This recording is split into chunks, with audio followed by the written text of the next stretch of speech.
This is Ashley back with another video. Before we get into the video, like, comment, and subscribe to the channel. So it looks like Scratch Off is taking shots at Nicki Minaj in the Play With It remix and also taking her lyrics. Scratch Off and Carisha were seen filming for the Play With It music video that, allegedly is supposed to be coming out soon. And Scratch Off says a few lyrics that fans take as shade towards Nicki Minaj. Now, you can check this out on Mob Radio.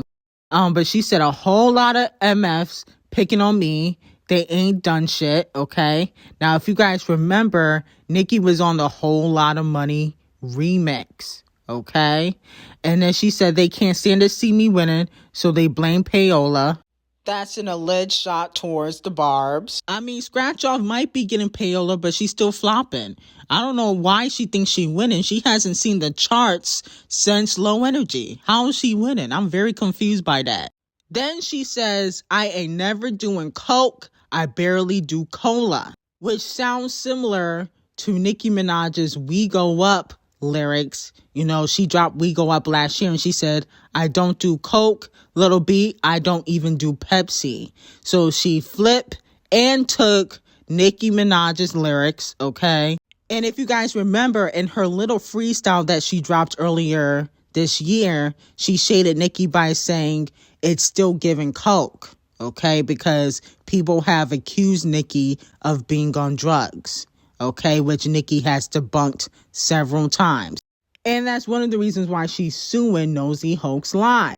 Now, my whole thing is, we already know Scratch Off has no originality. I'm sure her ghostwriters probably wrote that. She probably didn't even write it. Cardi B and Scratch Off ghostwriters tend to take from Nicki all the time. And that's why I think Nicki needs to go after Scratch Off and, Criminal B and get a writing credit. Because she has inspired a lot of their songs, okay? Speaking of Criminal B, Partisan Fontaine allegedly got some disses for Nicki Minaj in the stash, okay? That Criminal B might recite, okay? Partisan Fontaine has a long-standing beef with Nicki Minaj. He does not like Nicki because she would not work with him. That's the reason why Partisan Fontaine does not like Nicki. And because of that, he finds ways to diss her by giving his lyrics to other female reciters and having them shade Nicki Minaj and sub Nicki Minaj in songs, okay? So with that being said, let me know how you guys feel about that. And do you feel like Partisan Fontaine will bring the heat, okay? Scratch Off also claps back at Ice Spice fans because they were accusing her of copying Ice Spice, which I do believe Scratch Off is doing. She's starting to dress like Ice Spice. She's starting to try to appeal to the younger generation, wearing lighter makeup, wearing her hair out, just like Ice Spice. She is copying Ice Spice, but she just don't want nobody to call her out. She decided to respond to the fans. And she posted a photo in front of a car that she probably rented from 2020. And she said, every time y'all accuse me of copying folks, I'ma clear it up. No more, no less. Okay, so that's what she tweeted. And then she also said, I don't like how y'all take my tweets and make them fit your weak ass narratives. Okay, but she do be shading Ice Spice, especially in songs. So it's not a narrative. Y'all don't really mess with each other like that. Just come out and admit it. Okay, if you so big and you about that life, you call yourself Big Lotto, which is false. You more like Little Lottery Ticket.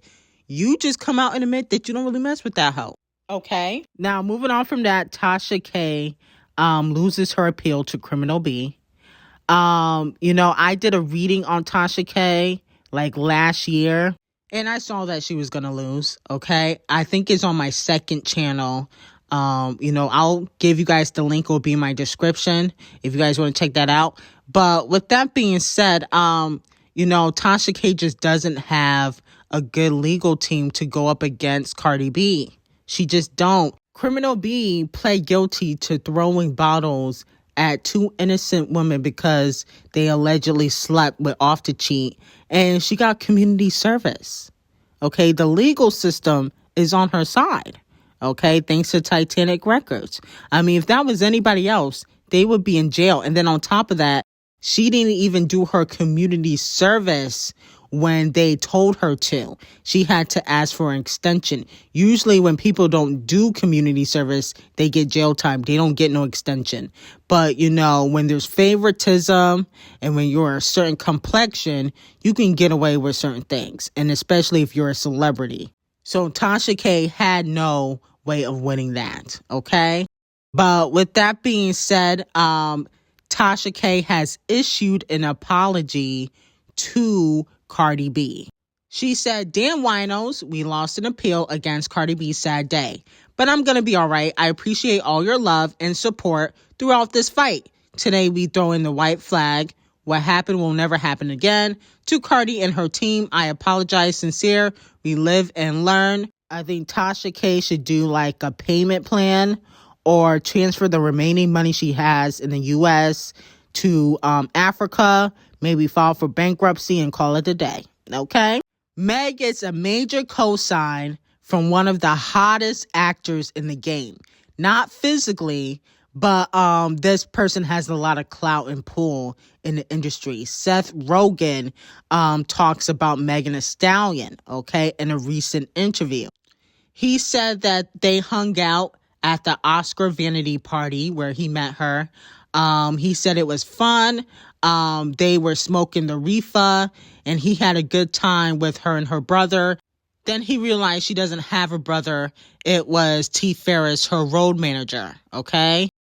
He said that they hit it off, and then he exchanged numbers with her brother, who is actually her manager. And he said Megan Thee Stallion and T. Ferris are really cool, okay? So fans are hoping that Seth Rogen could put Megan Thee Stallion in a movie since, you know, they clicked up and was able to, you know, conversate and hang out at the Oscar vanity party that happened, like 2 weekends ago?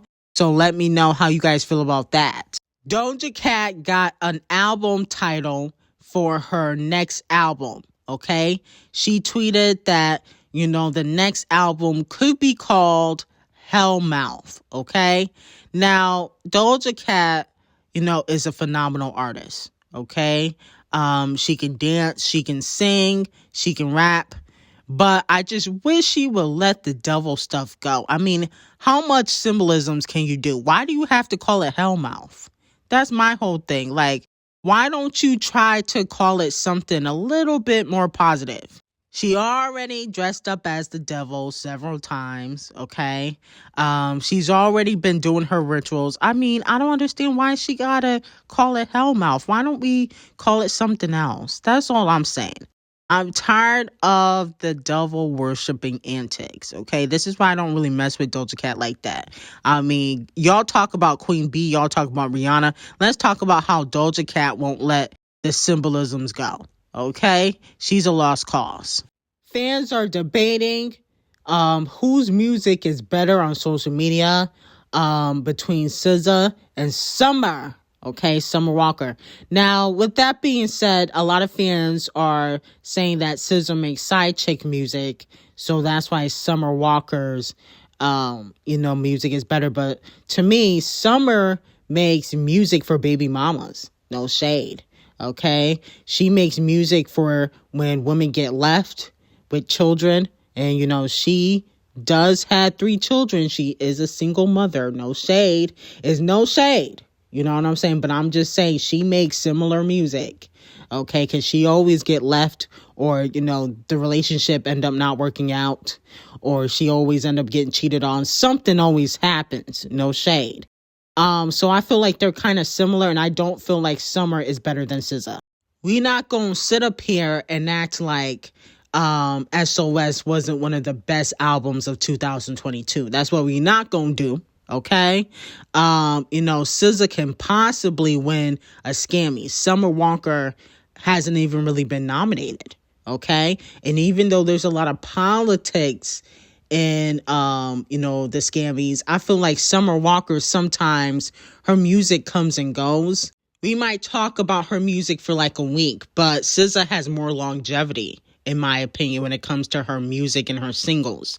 She picks better singles, and, you know, she takes time with her projects rather than like just pushing stuff out. But I do feel like they are equally talented. I wouldn't say that, you know, one is better than the other. Moving on to Queen B, she makes major history. Cuff It now ties Halo as Queen B's longest charting solo single of all time on the Hot 100, okay? Let me know how you guys feel about that. Now, in my opinion, I don't feel like Cuff It is as great of a song as Halo. You know, no shade. It should have been Alien Superstar. I feel like Alien Superstar was paid dust by, you know, the Beehive, and also paid dust by Queen B. You know, Alien Superstar, she slept on that song. And I get it. It may not be a TikTok song, okay? But it's still catchy. I think Alien Superstar deserved to be a single, deserves to be pushed. And I do like Cuff It. Cuff It is a good song. I like the Cuff It remix, but it's not good as Halo. And I don't feel like this song should have been chosen to break this type of record, in my opinion. But I understand it's big because of TikTok. A lot of songs are only big because of TikTok, in my opinion, okay? Because Cuff It is great, but it ain't that great, okay? But, you know, congratulations to the Queen Bee. She slept on Alien Superstar, and she also slept on Heated, but that's okay. You know what I'm saying? You know, Queen Bee has been known to self-sabotage a lot. So with that being said, I got some new videos on Patreon you guys can check out. Link will be in the description. I will see you guys in the next video, and have an amazing day.